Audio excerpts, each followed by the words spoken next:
जय हिंद।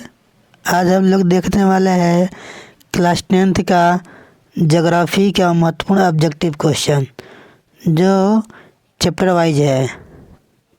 जो ये क्वेश्चन तैयार किया गया है आपके एग्ज़ाम के पॉइंट ऑफ व्यू से तैयार किया गया है। तो चलिए स्टार्ट करते हैं। आज का जो पहला चैप्टर है, ज्योग्राफी का जो पहला चैप्टर है वो है संसाधन, विकास और उपयोग। क्या है? संसाधन, विकास और उपयोग।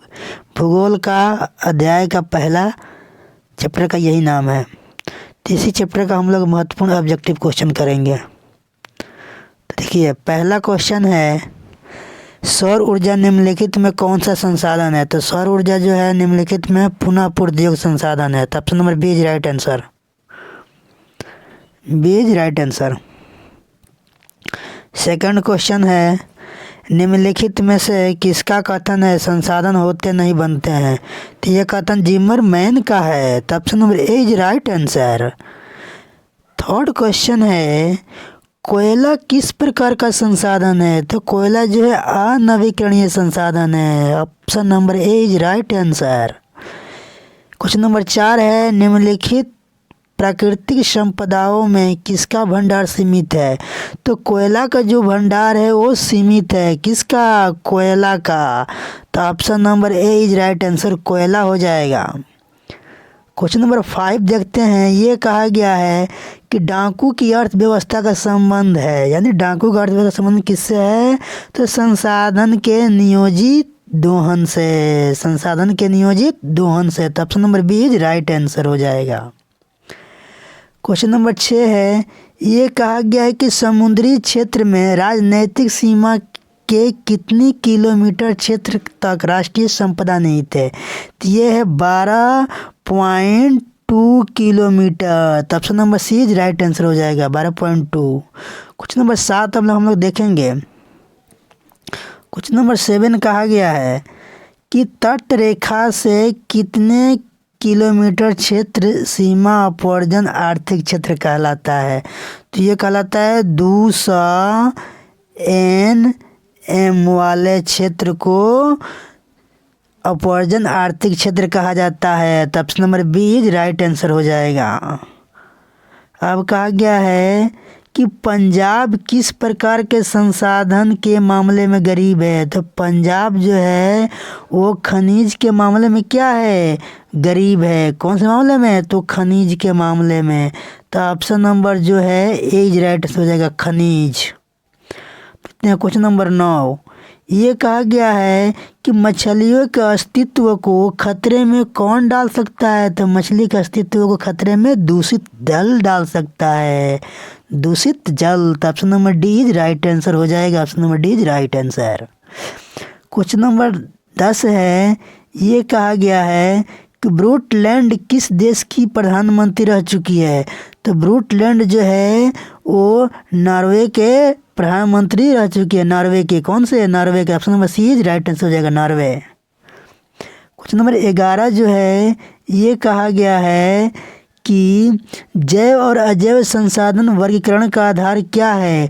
तो जैव और अजैव संसाधन का जो वर्गीकरण है वो उत्पत्ति के आधार पे संसाधन को 2 वर्गों में बांटा गया है, जैव संसाधन और अजैव संसाधन। तो option number D is right answer हो जाएगा। उत्पत्ति के आधार पे इसको 2 वर्गों में बांटा गया, जैव संसाधन और अजैव संसाधन, इसलिए इसका आंसर हो जाएगा उत्पत्ति। क्वेश्चन नंबर 12 देखते हैं। ये कहा गया है कि निम्नलिखित में कौन प्राकृतिक संसाधन नहीं है? निम्नलिखित में कौन जो है प्राकृतिक संसाधन नहीं है? क्वेश्चन नंबर 12 कहा गया है। देखिए इसमें दिया गया है प्राकृतिक संसाधन नहीं है, तो वन क्या है? एक प्राकृतिक संसाधन है। नदियाँ भी क्या है? एक प्रकार का प्राकृतिक संसाधन ही है। अब ऑप्शन नंबर यहाँ पर देखा जाएगा कि नगर क्या है? नगर एक प्राकृतिक संसाधन नहीं है। ये प्राकृतिक द्वारा उत्पन्न नहीं किया जाता है। ये नगर हम लोग बनाते हैं, जनता मिलकर बनाती है नगर, कहीं नगर का निर्माण करती है। खनिज भी क्या है? एक प्राकृतिक संसाधन है। इसीलिए ऑप्शन नंबर सी राइट हो जाएगा, नगर एक क्या है? प्राकृतिक संसाधन नहीं है। अब क्वेश्चन नंबर 13 देखते हैं हम लोग। ये कहा गया है कि प्रथम पृथ्वी सम्मेलन किस देश में आयोजित किया गया था। तो जो प्रथम पृथ्वी सम्मेलन है वो ब्राज़ील में किया गया था। कहाँ पे? ब्राज़ील में। तो option number D right answer हो जाएगा, ब्राज़ील।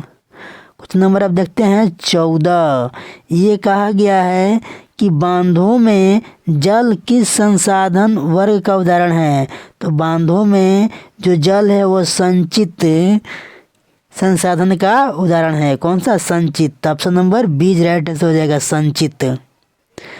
क्वेश्चन नंबर 15 देखते हैं। ये कहा गया है कि स्वामित्व के आधार पर संसाधन के कितने प्रकार होते हैं। तो जो स्वामित्व है, स्वामित्व के आधार पर संसाधन होते हैं 4 प्रकार के। कितने? 4 प्रकार के संसाधन होते हैं। तो option number D right answer हो जाएगा, क्या? डी। देखते हैं क्वेश्चन नंबर 16। ये कहा गया है कि संसाधन नियोजन के कितने स्तर हो सकते हैं। तो जो संसाधन नियोजन है उसके 3 स्तर हो सकते हैं। कितने? 3। तो option number C right answer हो जाएगा, 3 हो सकते हैं स्तर। तो option number C is right answer हो जाएगा, option number C is right answer. देखते हैं क्वेश्चन नंबर 17। ये कहा गया है कि तृतीय पृथ्वी सम्मेलन कहाँ हुआ था। तृतीय पृथ्वी सम्मेलन जो था वह हुआ था जोहान्सबर्ग में। कहाँ पे हुआ था? जोहान्सबर्ग। तो option number D right answer हो जाएगा, जोहान्सबर्ग। अब देखिए क्वेश्चन नंबर 18 है। ये कहा गया है कि इनमें से कौन अजैव संसाधन है। तो इनमें से जो है वनस्पति क्या है? अजैव संसाधन है। क्या है? अजैव संसाधन। तो option number A is right answer, अजैव संसाधन। क्वेश्चन नंबर 19 देखते हैं। ये क्वेश्चन कहा गया है कि इनमें से कौन विकास के स्तर के आधार पर संसाधन का वर्ग नहीं है। तो देखिए ऑप्शन पहला दिया गया है संभावित संसाधन, जो विकास के आधार पर बांटा गया है इसको। और देखा गया है प्राकृतिक संभावी हो गया। इसके बाद देखिए इधर दिया है संभावी हो गया। उसके बाद दिया गया है संचित को संसाधन, ये भी विकास के आधार पर दिया गया है। उसके बाद व्यक्तिगत संसाधन, ये भी दिया गया है।